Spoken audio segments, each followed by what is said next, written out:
नमस्कार, Dane news देख रहे हैं आप और आपके साथ मैं हूं तनु। जर्दा व्यवसायी गोविंद डोलिया हत्या के विरोध में बुधवार को नागरिक मोर्चा श्री नवयुवक समिति ट्रस्ट के संयुक्त तत्वावधान में शहीद भगवान लाल स्मारक स्थल पर काला दिवस का आयोजन किया गया, जिसमें पुलिस प्रशासन के खिलाफ जमकर नारेबाजी की गई।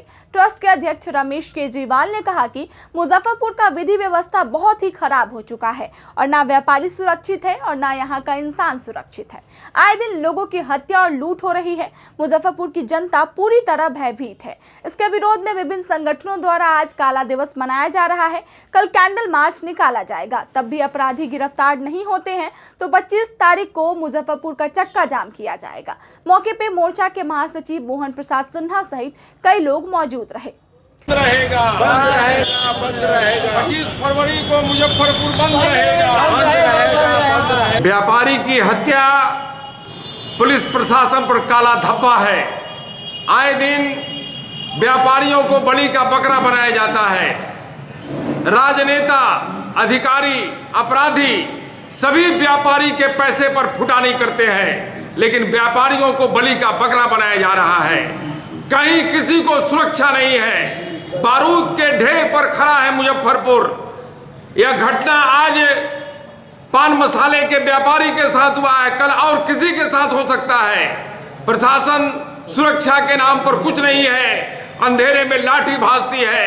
अक्षम और निकम्मी पुलिस पदाधिकारियों का यहाँ से अविलंब तबादला किया जाए, सामूहिक तबादला किया जाए। जो बड़ा बड़ा पेट फुलाकर वो न दौड़ सकते हैं, न वो चल सकते हैं, न अपराधियों को पकड़ सकते हैं। महज नगर थाना से 100 गज की दूरी पर यह घटना को अंजाम दिया अपराधी और निकल चले, लेकिन आज तक पुलिस अंधेरे में लाठी भाज रही है, अभी तक गिरफ्तार नहीं हुई। प्रदर्शन यहाँ पर लॉ एंड ऑर्डर सिचुएशन बहुत ही खराब हो चुका है और न व्यापारी सुरक्षित है, न यहाँ का इंसान सुरक्षित है।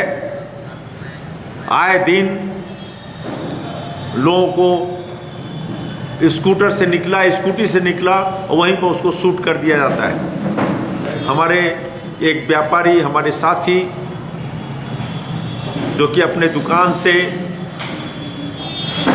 गोविंद प्रसाद डोलिया जी उनका नाम है, और वो अपने दुकान से घर को आ रहे थे और स्कूटी पर वो थे, सवार थे, अपने घर पर पहुँचे हैं और घर पर पहुँचते ही जैसे ही वो घर पर बाहर पहुँचे हैं उसी समय में आकर उनको गोली मार दी जाती है। तो उस स्थिति से यहाँ की जनता पूरी तरह से भयभीत है और वो इस बात के लिए हम लोग तैयार हैं कि आज काला दिवस मनाया जा रहा है। मुजफ्फरपुर में अंडे से लदी पिकअप से भारी मात्रा में शराब बरामद हुई है। दरअसल उत्पाद विभाग की टीम को गुप्त सूचना मिली थी कि अहियापुर थाना क्षेत्र के बखरी हाईवे से अवैध शराब लोड एक पिकअप गुजरने वाली है। सूचना मिलते ही उत्पाद विभाग की टीम ने एक टीम का गठन किया। टीम ने तत्काल उस स्थल की घेराबंदी की, जिसके बाद एक पिकअप को जांच के लिए रोका गया। जांच के क्रम में अंडे लोड पिकअप के अंदर से उत्पाद विभाग की टीम को तकरीबन 75 कार्टून अवैध विदेशी शराब बरामद हुआ, जिसके बाद उत्पाद विभाग की टीम ने पिकअप चालक को हिरासत में ले लिया, साथ ही पिकअप को भी जब्त कर अपने साथ थाने ले आई। वहीं पूरे मामले की जानकारी देते हुए उत्पाद इंस्पेक्टर अभिनव कुमार ने बताया कि अंडे की आड़ में काफी दिनों से शराब की बड़ी खेप लाई जा रही थी। मुख्य कारोबारी की तलाश में छापेमारी शुरू कर दी गई है। ये कार्रवाई कल देर रात्रि की गई है। इसमें सूचना मिली कि एक अंडा से लदा हुआ पिकअप वैन NH बखरी चौक के पास जो पेट्रोल पंप है, इंडियन ऑयल का पेट्रोल पंप है, वहाँ पर खड़ी है और जल्दी ही कटिंग पॉइंट पे जाने वाली है।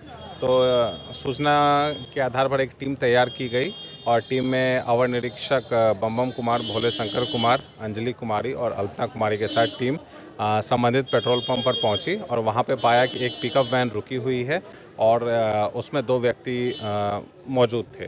तो जब टीम गाड़ी की तरफ बढ़ी तो एक व्यक्ति को एहसास हुआ कि पुलिस टीम आ गई है, तो उसने भागने का प्रयास किया और वो सफल रहा, परंतु दूसरा व्यक्ति जो कि खलासी है, सहयोगी है, वो पकड़ा गया। क्या लोड था? पिकअप वैन में काफ़ी मात्रा में अंडा लोड है, जो कि गिरफ्तार व्यक्ति ने बताया कि यूपी के कुशीनगर ज़िले से वो इसे शराब के साथ लोड करके बिहार के मुजफ्फरपुर लाया है। तो अंडे के सहारे लाया जा रहा है? हाँ, अंडे का इस्तेमाल शराब को छिपाने के लिए किया गया है, परंतु उसने बताया कि शराब को अनलोड करने के बाद वो अंडे को घूम घूम करके बेच देता है। मतलब इसका मुख्य उद्देश्य है अंडे का सहारा लेकर के शराब की तस्करी करना। कितना मात्रा होता है? शराब की मात्रा 78 कार्टन है और अंडे की कैरेट की संख्या की गिनती की जा रही है। मनरेगा में भ्रष्टाचार खत्म करने, मजदूरों को काम देने और लंबित भुगतान करने सहित विभिन्न मांगों को लेकर मनरेगा मजदूरों ने ग्राम विचार मंच के बैनर के तत्वावधान में जिलाधिकारी के कार्यालय के समक्ष जमकर प्रदर्शन किया।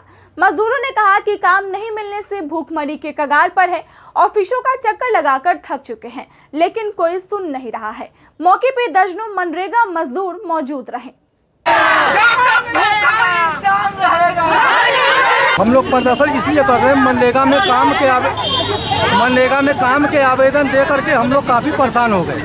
काम के आवेदन देते हैं, हम लोग को काम नहीं दिया जाता। काम भी अगर दिया जाता है तो हम लोग को फर्जी मास्टर निकाल कर दे दिया जाता है। योजना कहीं और काम कहीं और बताया जाता है। अभी जो मास्टर निकाल कर दिया गया है उसमें मास्टर रोल में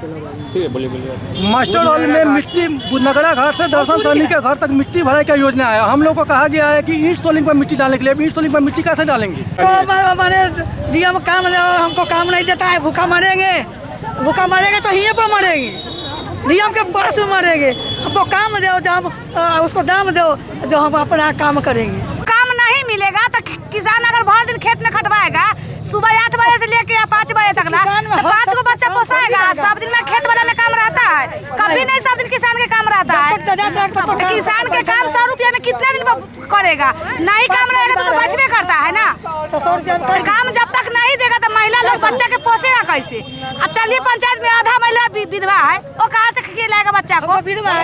मुजफ्फरपुर का सुधा डेयरी प्लांट का विषाक्त पानी आसपास के किसानों के दर्जनों एकड़ जमीन में फैल रहा है, जिससे सैकड़ों फलदार वृक्ष सूख गए हैं।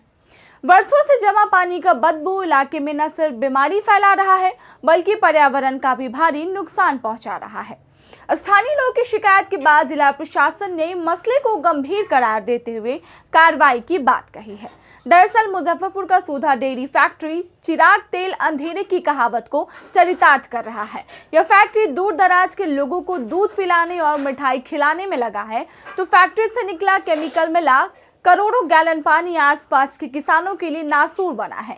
इस पे लगाए गए सैकड़ों लीची और आम के पेड़ सूख गए हैं। पानी का फैलाव लीची के नए बागानों की ओर भी शुरू हो गया है और हरे भरे पेड़ों पर खतरा मंडराने लगा है। वर्षों से जमा विषाक्त पानी इतना सड़ गया है कि यहाँ रहने वाले लोग बीमारी के शिकार हो गए हैं। स्थानीय लोगों का कहना है कि पर्यावरण पे मंडरा रहे इस खतरे के प्रति उसकी भूमिका सुस्त है। वही गर्मी का मौसम आने वाला भी है। पानी से उठ रहे सराद और बदबू से परेशान लोगों ने जिला प्रशासन को डेयरी के खिलाफ शिकायत भी की है। प्रशासन ने भी इसे गंभीर मामला करार देते हुए उचित कार्रवाई की बात कही है। पूरे मामले को लेकर सुधा डेयरी के पदाधिकारी इसे गंभीर खतरे पर मुंह खोलने को तैयार नहीं हैं। अब लोगों को प्रशासन का ही आसरा है कि जहरीले पानी के प्रकोप से उन्हें कब तक निजात मिलती है। पूरे मामले को लेकर अनुमंडल पदाधिकारी पश्चिमी ब्रजेश कुमार ने प्रदूषण नियंत्रण बोर्ड और उद्यान विभाग के साथ ही स्थानीय अंचलाधिकारी को जांच कर जल्द से जल्द जल जमाव से निजात दिलाने की बात कही। देखिए, जब सुधा की स्थापना हुई थी तो लोगों को लगा कि बेरोजगारी दूर होगी, लेकिन अब तो वो सामत बन गया है, खास करके अगल बगल के लोगों को, और उसमें भी चौबे टोला के लोगों में जिसमें हर जाति वर्ग के लोग हैं, उसके पानी से मच्छर का इतना प्रकोप है कि आप रह नहीं सकते हैं। और जैसे ही पूर्वैया हवा बहेगा तो उसके बदबू से आप घर में नहीं रह सकते हैं। खेत में इतना पानी लगा कि जो नगदी फसल है हम लोगों के यहाँ लीची के सैकड़ों एकड़ बने फसल बर्बाद हो गए, सूख गए। और सुधा डेयरी को बार बार आगाह किया गया, लेकिन इस पर कोई ध्यान नहीं है। एक बार जब मंत्री थे बिहार सरकार में गिरिराज जी, उसने कहा कि हम इसका प्रयास कर रहे हैं, लेकिन वह प्रयास क्या किया सुधा डेयरी आज तक दिखा नहीं। पॉल्यूशन कंट्रोल बोर्ड को कभी आप लोगों ने आवेदन दिया? हमने स्वयं दिया था, मुजफ्फरपुर जिलाधिकारी को दिए थे, उस समय के तत्कालीन प्रबंधक को दिए थे, गिरिराज जी मंत्री थे उनको दिए, और उन्हीं गिरिराज जी के ही मने संज्ञान लेने पर कुछ वो हलचल मचा। लेकिन बाद के दिनों में जहाँ तक हमें जानकारी मिलती है कि कुछ बड़े लोगों को डेयरी अपने मद से कुछ पैसे मुहैया कराती है, और इसके एवज में पूरे समाज, पूरे गांव, जिसमें हर जाति वर्ग के लोग हैं, सबके सब लोग प्रताड़ित है। और सुधा डेयरी को इस पर एक बड़ी आंदोलन चलाई गई थी, इसमें सभी लोगों ने सहयोग किया था। लेकिन बाद में माने किस कारण से वो ठंडा हो गया, कुछ लोग चुनावी मोड में चले गए, मुखिया का चुनाव था, लेकिन सुधा डेयरी इस पर कोई कार्रवाई करती दिख नहीं रही है।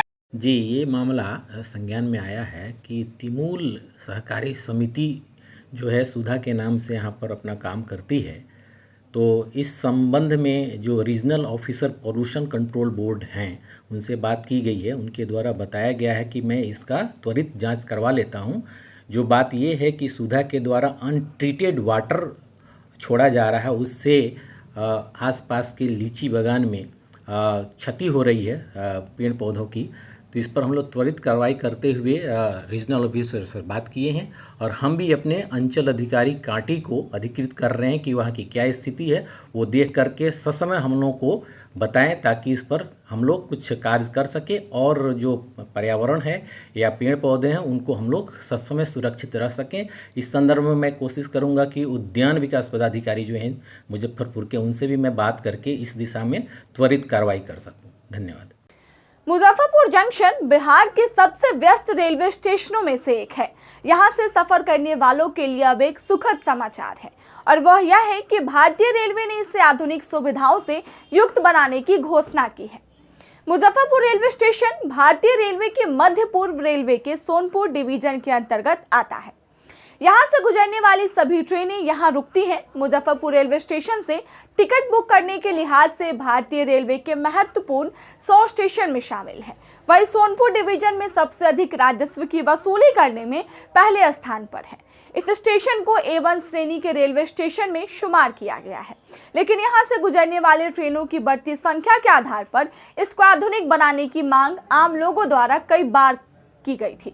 ऐसे में रेलवे लैंड डेवलपमेंट अथॉरिटी ने 29 जनवरी 2021 को एक पत्र भेजकर प्रस्ताव मांगा था। 12 अक्टूबर 2020 को भी एक प्रस्ताव भेजा गया था, लेकिन लॉकडाउन और दूसरी तकनीकी कारणों से इस प्रस्ताव पे अधिक प्रगति नहीं हो सकी थी। मुजफ्फरपुर के डीएम प्रणव कुमार ने बताया कि जल्द ही मुजफ्फरपुर रेलवे स्टेशन को विश्व स्तर का बनाया जाएगा, जिसे लेकर रेलवे के अधिकारियों के साथ बैठक की गई है। अब भारतीय रेलवे ने रेलवे डिपार्टमेंट कार्यक्रम के तहत मुजफ्फरपुर जंक्शन का पुनर्विकास एवं आधुनिकीकरण करने की योजना बनाई है, जिसके लिए लगभग 110 करोड़ रुपए का प्रावधान किया गया है। इस पुनर्विकास और आधुनिकीकरण के अंतर्गत स्टेशन का विस्तार, यात्रियों के लिए अलग वातानुकूलित वेटिंग रूम, वाईफाई सुविधाओं को और बेहतर करने, पुरानी इमारत को नए सिरे से मरम्मत के साथ मल्टी फंक्शनल कॉम्प्लेक्स और बहुमंजिला इमारत बनाने एवं उनके अहाते में बहुमंजिला पार्किंग बनाने की योजना है। विस्तारीकरण करने की कोई योजना है? देखिए, रेलवे स्टेशन को और अपग्रेड करने की और डेवलप करने की ऑलरेडी प्रपोजल चल रहा है, जिसके अंतर्गत अभी 2 दिन पहले हम लोगों ने रेलवे अधिकारियों के साथ बैठक की है, जिसमें पूरे प्लेटफॉर्म को और उसके बाहरी परिसर को सुंदर और स्मार्ट बनाए जाने की परियोजना है। तो इसके अंतर्गत शीघ्र ही कार्य शुरू किया जाएगा। इसके अतिरिक्त जो आपने एयरपोर्ट के बारे में बात की, वो एकदम प्रारंभिक अभी स्टेज में है, उसकी संभावनाओं को हम लोग तलाश रहे हैं। मुजफ्फरपुर में स्मार्ट सिटी को लेकर बुधवार को नगर निगम में बैठक हुई। इसमें मेयर राकेश कुमार पिंटू और नगर विधायक विजेंद्र चौधरी ने स्मार्ट सिटी प्राइवेट लिमिटेड के अधिकारियों, बुडको के इंजीनियर, पथ निर्माण विभाग के अधिकारियों और नगर निगम के इंजीनियरों के साथ बैठक की। बैठक में मेयर राकेश कुमार पिंटू ने रोड और सीवरेज के नाम पर पूरे शहर को खोद दिए जाने पर आपत्ति जताते हुए स्मार्ट सिटी के अधिकारियों को निर्देशित किया कि जिस भी वार्ड में रोड और सीवरेज की खुदाई होगी, उस वार्ड के वार्ड पार्षद को पहले ही बता दिया जाए। साथ ही मुजफ्फरपुर में हेल्थ पार्क बनाने के साथ ही पार्किंग को लेकर चर्चा की गई। मेयर राकेश कुमार पिंटू ने बताया कि मुजफ्फरपुर जिले में स्मार्ट सिटी के तहत 18 प्रोजेक्ट पर काम चल रहा है, जिसके कार्यों की आज समीक्षा की गई, साथ ही कई आवश्यक दिशा निर्देश दिए गए। आज हम लोगों ने स्मार्ट सिटी के जितने पदाधिकारी हैं उनको बैठक के लिए बुलाया है। इसमें हमने बुडको के इंजीनियर और पथ निर्माण के एग्जीक्यूटिव इंजीनियर और हमारे नगर निगम के इंजीनियर ये सभी थे, और जिसमें साथ में हमारे नगर विधायक श्री विजेंद्र चौधरी जी और हमारे स्थायी समिति के जितने भी मेंबर हैं वो थे। तो बेसिकली हम लोगों ने अपने इनसे यही क्वेश्चन किया कि जैसे आप कोई रोड बनवाते हैं या फिर सीवरेज का जो प्लान चल रहा है, तो आप पहले बता दें कि किस वार्ड में वहाँ पर प्लान काम करना है, और फिर जैसे अपना किसी एक रोड का खुदाई करना है उसके लिए भी पहले आप बता दीजिए, ताकि वहाँ मोहल्ले वासी को किसी तरह का तकलीफ़ नहीं हो। उनको पहले से जानकारी रहेगी कि आज उनके रोड की खुदाई होनी है, तो वो अपना समझ जाएंगे, तो कोई दिक्कत नहीं रहेगा। होता क्या है कि ये लोग अचानक खोद देते हैं और बाद में फिर प्रॉब्लम आता है, तो वो सब पर वो बोले कि हम सभी का एक मैप चार्ट बना के दे देंगे, ताकि अपने मोहल्ले वासी को भी बता दें, और हम लोग वार्ड पार्षद के माध्यम से उनको सूचना दे देंगे कि कैसे कैसे काम होना है। और जितने भी स्मार्ट सिटी के अंतर्गत जो भी प्लान चल रहा है वो बताया गया कि कैसे कैसे कौन कौन सा प्लान है। टोटल 18 प्रोजेक्ट यहाँ पर चल रहा है, वो सभी प्रोजेक्ट के बारे में उन्होंने बताया। और जैसे एक प्रोजेक्ट और इसमें आने वाला है पार्किंग से रिलेटेड जैसे अभी कोई स्मार्ट सिटी के अंतर्गत नहीं है, लेकिन उसके लिए भी हम लोग ने बोला है कि एक पार्किंग का वो स्थल अभी चयन नहीं हुआ है, जब स्थल चयन होगा तो फिर इसके बारे में बात होगा। सड़क सुरक्षा सप्ताह के तीसरे दिन बुधवार को परिवहन विभाग और यातायात विभाग ने बिना हेलमेट वाले बाइक चालकों एवं अन्य वाहन चालकों को गुलाब का फूल और टॉफी देकर यातायात नियमों का पाठ पढ़ाया। कहा कि नियमों का पालन करें, यह आपके लिए बहुत जरूरी है। आपको बता दें कि 21 से 27 फरवरी तक सड़क सुरक्षा सप्ताह के तहत परिवहन विभाग एवं जिला प्रशासन के द्वारा प्रतिदिन जागरूकता को लेकर रैली और विभिन्न जागरूकता कार्यक्रम का आयोजन किया जा रहा है। सड़क सुरक्षा सप्ताह के दौरान डीटीओ सुशील कुमार और ट्रैफिक डीएसपी रविंद्र कुमार सिंह के नेतृत्व में बुधवार को मोती झील ओवर ब्रिज सहित विभिन्न जगहों पर अभियान चलाया गया।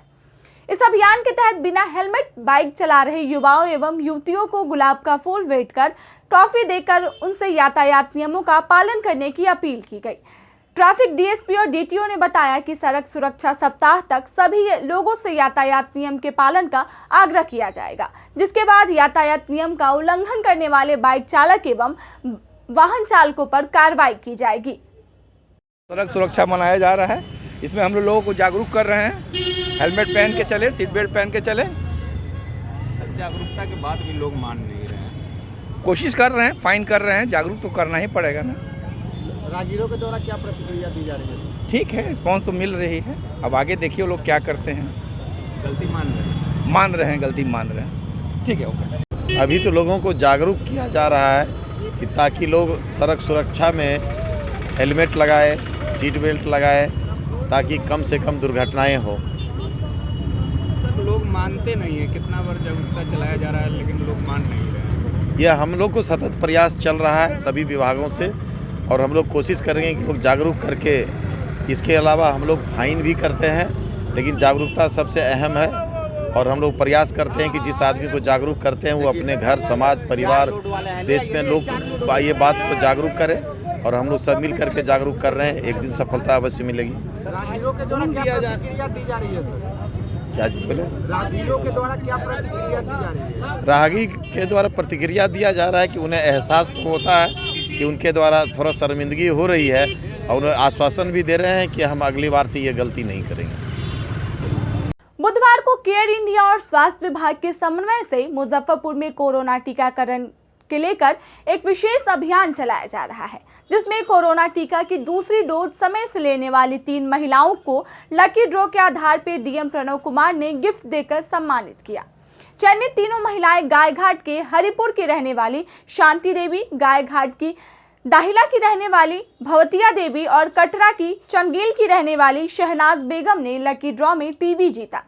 डीएम प्रणव कुमार ने बताया कि विशेष अभियान के तहत जिले में टीकाकरण पर विशेष फोकस किया जा रहा है, जिसके लिए लकी ड्रॉ के तहत अब तक 810 लोगों को पुरस्कृत किया गया है। अब उन्हीं 810 लोगों में से मेगा लकी ड्रॉ के तहत 3 लोगों को टीवी गिफ्ट किया गया है। वहीं तीनों लाभार्थी टीवी पाकर काफी खुश दिखाई दी। लाभार्थी भगवतिया देवी ने बताया कि वो गाँव में हर किसी को टीका लेने के लिए प्रेरित करेंगी। जी मिल रही है, आज मिला है जो आप सबको गिफ्ट टीवी मिला है तो कितना खुश होती है? बहुत खुश है आज। हाँ, खूब खुश है। क्यों मिला है टीवी आपको? सुइया ले ली होकर कोरोना के टीका। हाँ, पूरा डोज ले चुके थे? हाँ, पूरा रोज ले ली। लोगों को जागरूक करेंगे अब टीका लेने के लिए, जिन लोगों ने नहीं लिया अब तक? नहीं, कहेंगे हम ले लिए। गांव में लोग अभी भी डरते हैं, बहुत लोग। हाँ ना, तो हमसे नहीं डरे, हमसे ले लिए सुइया। इंडिया के सहयोग से और स्वास्थ्य विभाग के समन्वय से विशेष एक अभियान चलाया गया था, जिसमें जिन लोगों ने सेकेंड डोज कोविड का वैक्सीनेशन ससमय लिया, बिल्कुल अपने निर्धारित समय सीमा के अनुसार लिया, उन लोगों में लकी ड्रॉ करके उन लोगों को प्रोत्साहित करने के उद्देश्य से और बाकी लोगों को भी प्रोत्साहित करने के उद्देश्य से ड्रॉ के माध्यम से पुरस्कृत किया गया। उस क्रम में इस जिले में प्रत्येक सप्ताह ड्रॉ निकाला गया और लगभग 810 वैसे लाभार्थियों को जिन्होंने ससमय टीका का दूसरा डोज लिया, उन लोगों को लाभान्वित किया गया। और आज उन 810 लोगों में से मेगा लकी ड्रॉ निकाला गया, जिसके अंतर्गत उन लोगों को सैमसंग की टीवी भी प्रदान की गई है। तो उद्देश्य बड़ा स्पष्ट है कि हम सभी जानते हैं कोविड-19 की वैश्विक महामारी कितनी फैटल रही है, दुर्भाग्यपूर्ण रही है, और उससे बचाव का जो सबसे उत्तम माध्यम है वह है टीकाकरण। और अब तो टीकाकरण का तृतीय डोज जो कि इम्पॉर्टेंट है वह भी आ गया है। तो मैं सभी लोगों से ही अपील करता हूं कि जो भी कोविड का टीकाकरण, जिनका भी सेकेंड डोज अभी भी बचा हुआ है या जिनका थर्ड डोज के कैटेगरी में और थर्ड डोज बचा हुआ है, निश्चित रूप से समय के अनुसार टीका लें, ताकि कोविड-19 वैश्विक महामारी से हम लोग डटकर मुकाबला कर सकें। बुधवार को आयोजित विश्व हिंदू परिषद बजरंग दल की बैठक में चर्चा की गई कि भगवानपुर में प्रतिबंधित गोमांस हिंदुओं के द्वारा पकड़ा गया, लेकिन प्रशासन बजरंग दल के कार्यकर्ताओं पर एफआईआर दर्ज कर दिया। बैठक में निर्णय लिया गया कि प्रशासन की दमनकारी नीति के खिलाफ आंदोलन किया जाएगा। बजरंग दल के जिला अध्यक्ष कृष्ण मुरारी भरतिया ने कहा कि अगर 24 घंटे के अंदर गौ हत्या, गौ तस्करी पर रोक नहीं लगाई जाती है और कार्यकर्ताओं पर किए गए गलत मुकदमे को वापस नहीं लिया गया तो विश्व हिंदू परिषद बजरंग दल की ओर से आमरण अनशन किया जाएगा। किस लिए आज का प्रेस कॉन्फ्रेंस रखा गया है? आज ये प्रेस कॉन्फ्रेंस रखी गई है। पहली बात तो ये कि कर्नाटक में जो हिंदू वीर बलिदानी हर्षा की विधर्मियों के द्वारा हत्या कर दी गई है, उसको उनको श्रद्धांजलि देने के लिए, उसका विरोध करने के लिए। और दूसरी बात, पिछले दिनों हमारे कार्यकर्ताओं के द्वारा गौ मांस पकड़ा गया था और उस गौ मांस को आम नागरिक के सहयोग से, जो वहाँ पर लोग थे उनके सहयोग से गौ मांस वहाँ पर प्रशासन के जिम्मे सुपुर्द किया गया था। परंतु प्रशासन ने गौ मांस विक्रेता को, गौ मांस का जो ट्रांसपोर्टेशन कर रहा था, उसको छोड़ दिया और हमारे बजरंग दल के कार्यकर्ताओं पर, जो कार्यकर्ता वहाँ उपस्थित भी नहीं थे और कहीं से भी सूचना लेकर उन कार्यकर्ताओं पर एक गलत मुकदमा दायर कर दिया और संगीन धाराएं उस पर मैनिपुलेट कर दी। उस पर उन संगीन धाराओं पर और गलत मुकदमा करने पर हम इस विरोध प्रकट करने के स्वरूप किया है। और परसों से निर्णय लिया गया, आज की बैठक हुई है हमारी, उसमें निर्णय लिया गया है कि अगर कल तक आपके प्रेस के माध्यम से और अन्य माध्यमों से मैं प्रशासन को सूचना देना चाहता हूं कि अगर कल तक मुकदमा वापस नहीं लिया गया तो परसों से हम लोग इसमें मुख्य रूप से मैं जिला प्रशासन के समक्ष आमरण अनशन पर बैठूंगा। बुधवार को दरभंगा मोड़ सुधा डेयरी के पास आधुनिक सुविधाओं से लैस होटल सरस्वती इंटरनेशनल का वैशाली की सांसद वीणा देवी ने फीता काटकर उद्घाटन किया। उद्घाटन समारोह में मुख्य अतिथि के रूप में नगर विधायक विजेंद्र चौधरी, पारू के विधायक अशोक सिंह, बरूराज विधायक अनु सिंह, साहिबगंज विधायक राजू सिंह, काटी विधायक इजराइल मंसूरी सहित एमएलसी दिनेश सिंह मौजूद रहे। सांसद वीणा देवी ने बताया कि इस हाईवे पर फैमिली होटल की बेहद आवश्यकता थी। वहीं सीएमडी आदर्श कुमार ने बताया कि यह मुजफ्फरपुर का आधुनिक और ध्वनि प्रदूषण मुक्त होटल है। यहाँ रेस्टोरेंट, सिंगल और डबल बेडरूम के साथ बैंक्वेट हॉल भी उपस्थित है। पूर्णत एसी कमरे हैं। 500 लोगों के लिए एक साथ पार्टी करने की जगह है। साथ ही ओपन रेस्टोरेंट के साथ ही लाइव किचन की सुविधा उपलब्ध है, जहां Indian, Chinese, tandoori, south Indian food उपलब्ध है। यहां ऑनलाइन बुकिंग की सुविधा भी उपलब्ध है। मौके पर होटल सरस्वती इंटरनेशनल के मालिक मुखिया उषा सिंह और पैक्स अध्यक्ष प्रमोद कुमार सिंह मौजूद रहे। आज का कार्यक्रम आप तो सभी लोग देख रहे हैं। आज होटल का उद्घाटन हुआ है, ओपनिंग हुआ है। मैं शुभकामना देती हूँ कि होटल फले फूले एकदम बढ़िया व्यवस्था है। यहाँ इस होटल में आपको रेस्टोरेंट की व्यवस्था होगी, रूम की व्यवस्था है और बैंक्वेट हॉल जिसमें आप शादी विवाह, एंगेजमेंट, फंक्शन सब करवा सकते हैं। और इसकी एक खासियत है कि आप छत पे ओपन रेस्टोरेंट भी है, जो आप आराम से बैठ के नेचर के साथ आप खाना खा सकते हैं, अच्छे खाने का आनंद ले सकते हैं। इस इलाके में बहुत सारे होटल है, उसकी अपेक्षा क्या बेहतर? आपको जेन्युइन प्राइस में यहाँ पे और बेस्ट क्वालिटी के फूड मिलेंगे और उसमें फूड क्वालिटी में और लाइव किचन भी है और लोग देख सकेंगे, उनके नज़र के सामने खाना बनेंगे और जिसके कारण आपको कोई तरह की प्रॉब्लम नहीं होगी खाने में, टेस्ट में, क्वालिटी में। आज पहली बार उद्घाटन हुआ है, तो इससे देखते हुए ग्राहकों के लिए क्या विशेष सुविधा दिया गया है? क्या कुछ छूट वगैरह भी दिया गया है? हाँ, अभी आपको एडिशनल 10% डिस्काउंट दिया जा रहा है सारे सामान पे। बस यही। आम लोगों से क्या अपील रहेगी? आम लोगों से ये अपील रहेंगे, आए एक बार यहाँ आके देखें, यहाँ का खाना खा के देखें, ज़रूर अच्छा लगेगा। अखिल भारतीय धोबी महासभा और संत गाडगे सेवा परिषद मुजफ्फरपुर के संयुक्त तत्वाधान में संत शिरोमणि संत गाडगे जी महाराज की 146वीं जयंती समारोह के अवसर पर सिकंदरपुर धोबी घाट पर श्रद्धांजलि सभा का आयोजन किया गया, जिसमें देवन रजक, अमित कुमार लाला, राम बाबू पटेल सहित उपस्थित लोगों ने उनके आत्मकद प्रतिमा पर माल्यार्पण कर श्रद्धांजलि अर्पित की। आज रजक समाज में जन्मे संत गाडगे जी महाराज के 146वीं पुण्यतिथि हम लोग सिकंदरपुर धोबी घाट में संत गाडगे जी के आदमकद प्रतिमा के सामने आज हम लोगों ने संत गाडगे सेवा परिषद मुजफ्फरपुर की ओर से तथा अखिल भारतीय धोबी महासभा की संयुक्त तत्वाधान में आज हम लोगों ने इनकी जयंती समारोह का आयोजन किया है। बुधवार को एक प्रयास मंच की ओर से पुरानी गुदरी बहलखाना रोड मंच के कार्यालय में भारत के महान विभूति संत गाडगे जी महाराज की 146वीं जयंती पर श्रद्धांजलि सभा का आयोजन किया गया, जिसमें मंच के संस्थापक संजय रजक, रोहित महतो, रमेश रजक सहित उपस्थित लोगों ने उनके चित्र पर पुष्प चढ़ाकर श्रद्धा सुमन अर्पित किया। आज एक प्रयास मंच के द्वारा पुरानी गुदरी बहलखाना रोड स्थित एक प्रयास मंच कार्यालय में धोबी समाज में जन्मे सामाजिक शिक्षक व समाज सुधारक भारत की महान विभूति संत गाडगे जी महाराज की 146वीं जयंती कार्यक्रम का आयोजन किया गया। आज ही के दिन 23 फरवरी 1876 को संत गाडगे जी महाराज का जन्म हुआ। संत गाडगे जी महाराज में शिक्षा का संदेश दिया। उन्होंने कहा कि खाने का थाली बेचना पड़े, बेच दो, पर अपने बच्चे को जरूर पढ़ाओ, यानी कि शिक्षा हर व्यक्ति के लिए अति आवश्यक है। आज की खबरों में बस इतना ही। कल फिर मिलेंगे कुछ नई खबरों के साथ। तब तक के लिए दीजिए डेन न्यूज़ परिवार को इजाजत। नमस्कार।